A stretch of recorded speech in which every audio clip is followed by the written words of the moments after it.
Chapter 13. For the rest of the afternoon, William plodded steadily up the road against a constant stream of people going the other way. He kept his head down to avoid the curious stares and the warnings to turn around. He couldn't help overhearing other snatches of conversations that disturbed him. "What did he do to that man?" "Turned him to lead. I saw it with my very eyes. Same as he does to everyone. And the boy, too?" "The boy, too. The soldiers picked them both up and carried them away. There's no use staying here anymore. He was the one we were waiting for, and he's been destroyed just like all the others." It is a terrible thing. This last remark was greeted with low murmurs of assent. William put his hands over his ears. They couldn't mean the Silver Knight. If he let himself believe that, he would lie down in the middle of the road and give up. So he took the thought right out of his mind and left it sitting there on the side of the road. William arrived in the vicinity of the castle just as the sun was setting. Even before he reached the castle itself, he knew he was getting close because the land was becoming more and more parched.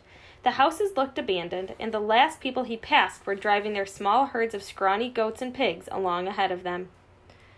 William could practically count the animals' ribs. "You don't want to go that way," an old woman called out to him. "You'd be best to turn around and come with us. We're all leaving." William begged for a little water and continued on his way despite their urgings. In the distance, the sky was a dull gray color, and large pieces of ash floated past him on the hot breezes. William came around the last corner, and there stood the castle, towering above him at the top of a rise. He could see the soldiers patrolling the upper battlements, so he ducked behind a tree. The site had been well chosen, a rocky hill with a path that curled back and forth until it reached the top. A tower stood at each corner, and arrow windows dotted the exterior walls in a random pattern. A single black pennant flew from the corner of one tower. William pulled out his binoculars and focused it on the main gate. The dragon, a brownish-green scaly creature, prowled in front of the double wooden doors, endlessly turning on himself so that the occasional burst of flames from his mouth barely missed his tail. As William watched, the dragon spied a bird that had flown too close, and he shot his tongue of flame high into the sky. The bird dropped like a stone. William shuddered. He stood without moving, remembering the time he had picked up the waffle iron without the pot holder. The pain of the burn was with him for days afterward. But he could put down the waffle iron. Once he started walking toward the dragon, there would be no turning back. William put away the binoculars and began to look around quickly for a place to spend the night. The heat that the dragon discharged into the air had withered away much of the undergrowth. Finally, he found shelter under some lower bushes, a short distance from the road. He couldn't eat. The sight of the dragon had taken away his appetite. He lay curled under the bushes, listening to the occasional crackling of the dry undergrowth. No bird sang, no night-prowling animals called out. He felt very small and very much alone. "The noises of the dark forest were better than this," he said out loud. The sound of his own voice reminded him that he had himself, after all. He talked to Mrs. Phillips even though she wasn't there. "Are you weaving the story? Have you seen the forest and the apple tree man? I guess the dragon is just beginning to appear on the tapestry. If I don't succeed, does it mean you won't know where to put the needle next?" The thought silenced him for a moment. "Oh, please help me," he whispered to the night. There was no answer. The heat woke William before daybreak. He took a couple of bites of bread and set off for the castle. When he stopped to look through the binoculars, he could see the soldiers jabbering to one another and pointing down at him, but no arrows were sent his way. No jars of boiling oil were tipped over the walls. He had to laugh at his own foolishness.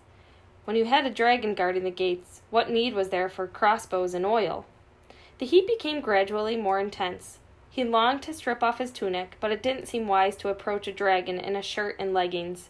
He stopped and leaned on the last tree to pull himself together. He was terrified. The palms of his hands were wet and clammy from nerves, not the dragon's heat. The dragon had stopped his pacing. He lifted his green head and sniffed the air, and rolled his tongue, and an immense carpet of red that furled into the sky and back into the black hole of his mouth. William stood, staring. He turning his back on the dreadful scene and began to walk away down the road. "I'm sorry," he said to nobody. "I can't do it. I'm too small and afraid."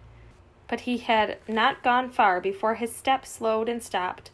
He turned again at the dragon. "Mrs. Phillips," he whispered, "are you listening?" What weapon do I use for this?" He held himself as still as possible, half hoping to hear her soft voice in his ear, but nothing came to him. He put his hands into his pouch and ran his fingers over the binoculars. A last bit of bread. The recorder. Pulling out the wooden instrument, he put it up to his lips and blew a single clear note. The music had soothed the wild pounding of his heart before. Maybe it would work again. He actually felt relieved when he stepped away from the tree and faced the beast head-on. The dragon looked stunned by the arrival of this rather small, not very well-armed opponent, and he held his fire while sizing him up. William drew out his dagger with one hand and put the recorder back to his lips. He began to play the battle hymn of the Republic and started forward, one foot after the other, his eyes at last locked with the dragon's. When the first blast of fire hit him, the flames seemed to separate and coil around him. 4 more steps, and his wooden recorder grew hot to the touch. "Mine eyes have seen the glory of the coming of the Lord."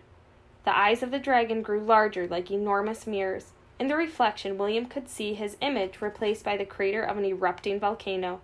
Just when the circle of fire was large enough to swallow him up, the picture in the dragon's eyes changed again. Now William was forced to watch a house burning. People were leaning out of the top windows, screaming for help.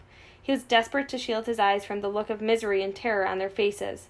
But in the midst of the tumult, he heard the music, still winding its way out of his recorder. His truth is marching on. Another curling blast of fire, combined with a roar of anguished fury, filled the air.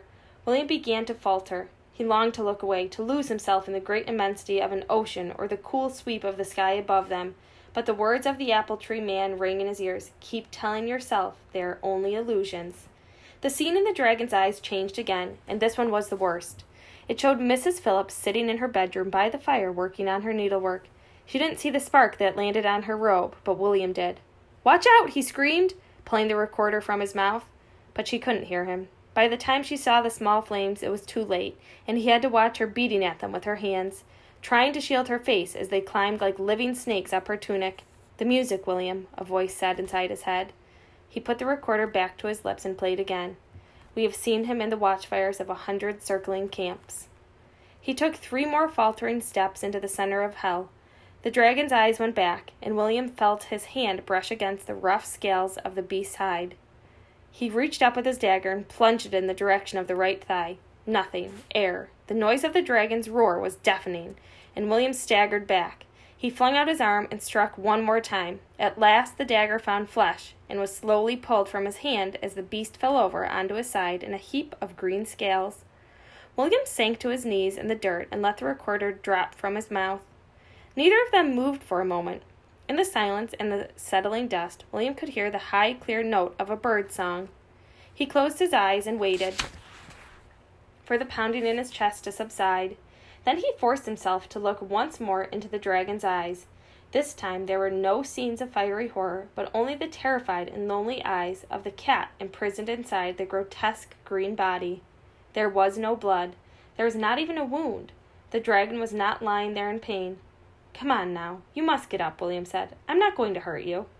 The dragon began to struggle, moving his legs about under him in useless, scrabbling circles. His forelegs were much shorter than his back ones, so it was hard for him to get them all organized underneath him. William went around on the other side and pushed hard, which got the dragon balanced again. Slowly he rightened himself and stood up. He hung his head down with a sniff and pretended to be inspecting the dusty road. "Don't be like that," William said. "You put up a good fight. Now I need your help. We don't want the wizard to know that you're in my power. You've got to keep standing here and guarding the gate as if nothing has happened." The dragon looked up hopefully. He opened his mouth and spat a bit of flame to the side. "That's right," William said with a smile. "A puff here or there, but you're not to hurt anybody who approaches the castle gates. Do you understand?" The dragon nodded and took up his old position. William glanced at the ramparts. The soldiers were clustered together, whispering and pointing at him fearfully. When they saw him looking up, they fell silent. William waved and then, with an exaggerated gesture, put his finger to his lips. He knew he was taking a chance, but if the wizard's soldiers had been pressed unfairly into his service, they might keep the secret of the dragon. He retrieved his dagger from where it lay on the dust and hid it under his tunic. Then he marched across the drawbridge right up to the door and knocked loudly 3 times.